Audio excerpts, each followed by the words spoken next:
It's a blessing to be able to share this time with you again here on this Friday. And today I'd like to go to 1 Peter chapter 4. As I've mentioned on several occasions, the book of 1 Peter is written to prepare the believers all over the Roman Empire to be ready for the persecution that was coming. And certainly it was coming soon. And just tremendous help throughout this book. But I want to give one of the wonderful verses that really does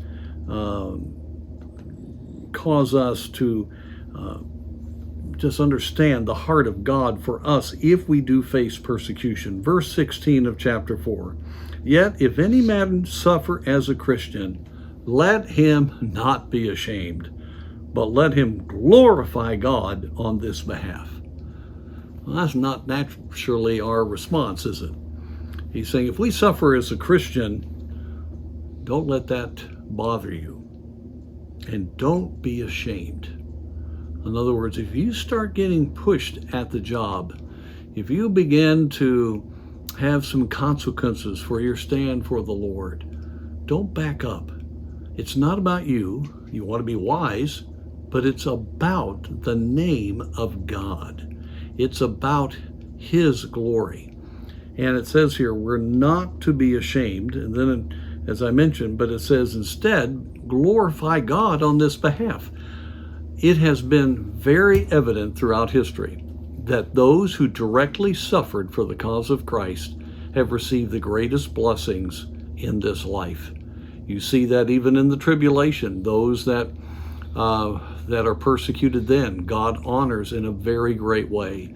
The Beatitudes right at the beginning of Christ's ministry, the last one is, blessed are they when men persecute you and revile you and say all manner of evil against you falsely for my name's sake. In other words, you are going to be blessed.